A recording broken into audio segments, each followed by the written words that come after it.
Hello and welcome to Personhood Florida's live stream video here on Facebook and YouTube.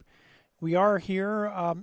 Really, we try to do this every month. Some months, I think last month we didn't have a video, but we are here. What we're going to be talking today about is how you can help create a local pro-life voter guide for your county, for your area. And when we talk about a local pro-life voter guide, well, we're talking about a voter guide that asks some really serious questions to the candidates, questions that they're not going to get anywhere else. And also, in addition to that, we are going to be contacting every candidate running for office throughout the state of Florida, from the top level, governor, all the way down to if a county has a dog catcher on the ballot. We're going to be contacting the people running for dog catcher. Most counties, I don't think they really have anyone running for dog catcher, but they do have people running for city council, mayor, county commissioner, school board. These candidates that are running for these offices, the people that actually win those offices, will have a bigger impact on your life and your kids' life and your grandkids' life than the governor will or the president of the United States will. So we get really tied up in the president, we get really tied up in the governor, but we really need to focus not only on the big races but also on the smaller races as well. So what we do is we actually, right now is the time to be working on this. If you want to be involved in creating a voter guide, what I'm going to do is I'm going to tell you what is involved in it.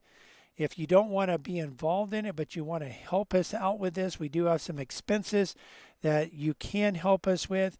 And then also, in addition to that, if, maybe you can help and volunteer to help us with some of the work. Maybe you don't want to do all of it, but you can help us with some of the work, even collecting and actually getting the list of candidates that are running for the various offices in the various counties. So here's the thing. It takes about 30 hours to create a local voter guide.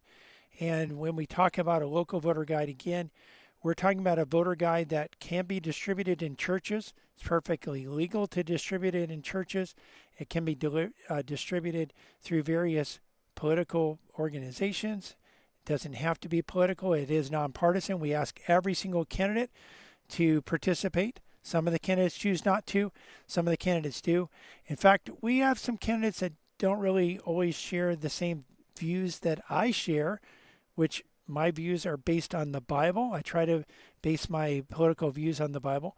But we have some candidates that really don't share my views that still participate. And then we have other candidates that don't participate.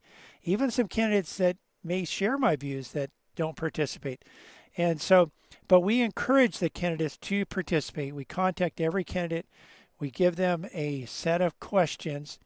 And on life, we're not asking them what their position is. We're asking them to confirm or to commit to protect every innocent human life without exception. And that's the personhood standard.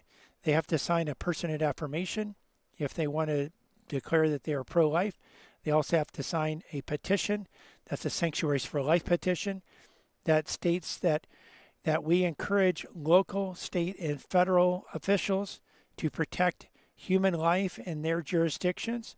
And really, that's what we need. We need people in office at every level that are working to protect innocent human life. What we need to do to create this voter guide, again, it takes about 30 hours. If you want to do one in your county, it takes about 30 hours. It's going to the Supervisor of Elections website, downloading the list of candidates that are running. We actually have videos that train you on how to do this. We can help you with this. You get that list.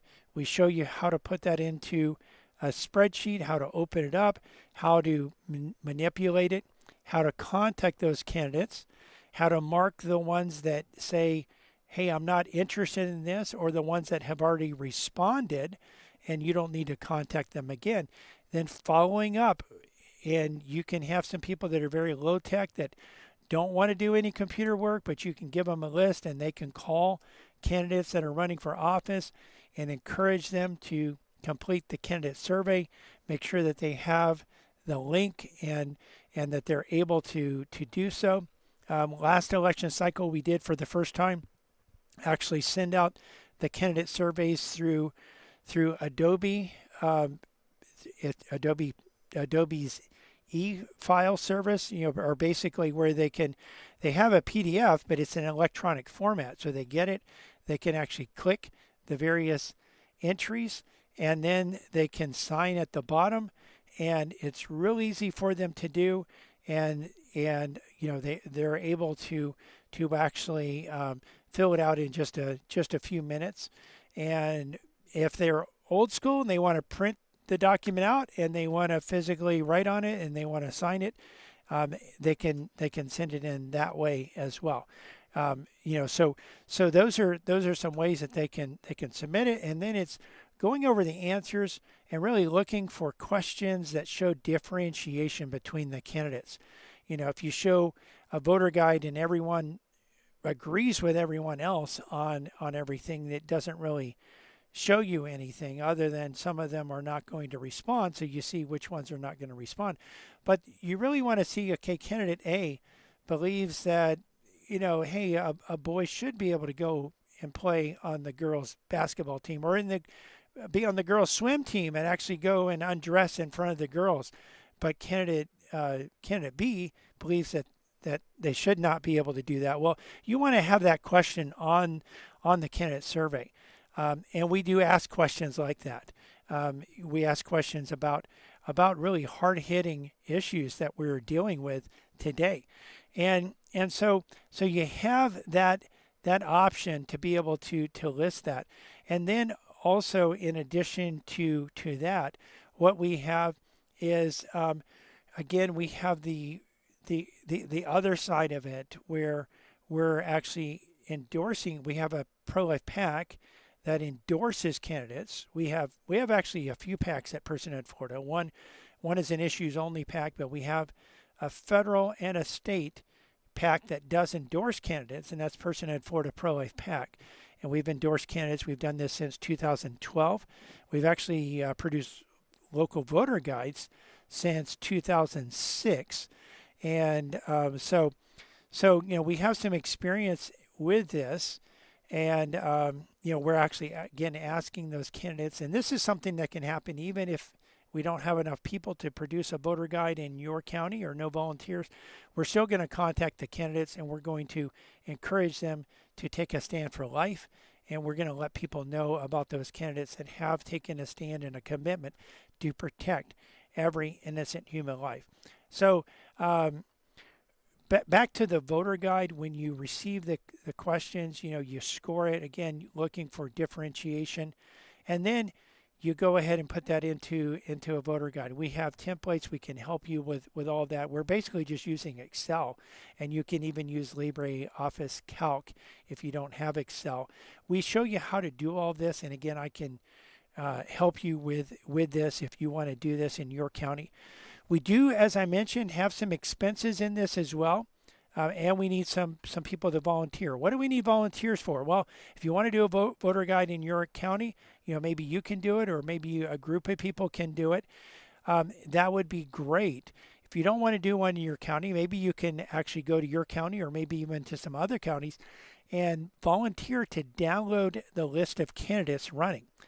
In the state of Florida, we have 67 counties, and we have the candidates that are running for state and district office as well. That's at the Division of Elections website. But basically, most of the counties, there's a campaign finance report, and you can go to that page, and you can actually download a list of the candidates. And, it shows how much money they've raised and all this, but it gives you their name, it gives you their phone number, it gives you their email address, and that's what we need to be able to contact them. And then in addition to that, what we're looking at in addition to that is we are looking at, again, uh, being able to contact these candidates as well. And so some of the costs that we're going to have involved in this, we are going to have domain name registration that we're going to need for the domain for the voter guide. We also are going to need to subscribe to a paid version of Adobe Acrobat, and that's cost $20 a month, and we may need to have that all the way through November, at least the first part in November. So we'll need to have that for about 5 months. So that'll be about $100 there. And so if you're out there and maybe you want to volunteer, we would love to have your help in volunteering. Just let us know. You can go to our website, Personhood Florida, personhoodfl.com, and we have a contact us button. You can actually click on that contact us button. You can also comment on the videos on Facebook and YouTube. These are going out right now to Facebook and YouTube. In addition to that, if you can message us on Facebook as well, and let us know how you want to be involved. If you do want to send donations, we do have a donate button or a contribute button at personhoodfl.com. You can do that with a card. You can also mail in donations or deliver donations to Personhood Florida, 7190 South US Highway 1, Port St. Lucie, Florida, 34952. I'll put that in the description of this video as well. And we would love to have your help.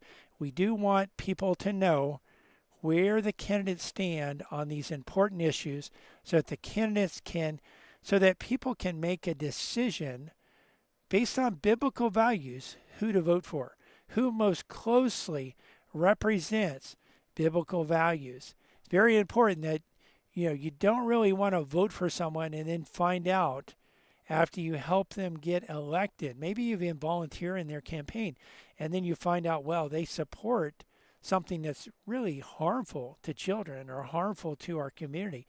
You don't really want that to happen. So one of the biggest ways to help with that, to help prevent that from happening, is to know where they stand on these issues. So again, go to personhoodfl.com, contact us there, send a donation there. If you want to be involved, we need your help to do this. Either maybe you can volunteer, maybe you can donate some money, and you can help us with this. And we really would appreciate that help. And I want to encourage you again, be involved in this, be praying. If you can't give, if you can't donate time, at least you can pray that God would bless this effort and God would be behind this effort and would help Christians to be educated on the issues, on where the candidates stand on the issues, and to vote according to biblical values. Thank you for listening, and please share this with your friends as well. If you haven't done so yet, like this video, and also like the page if you're on Facebook, subscribe to the channel if you're on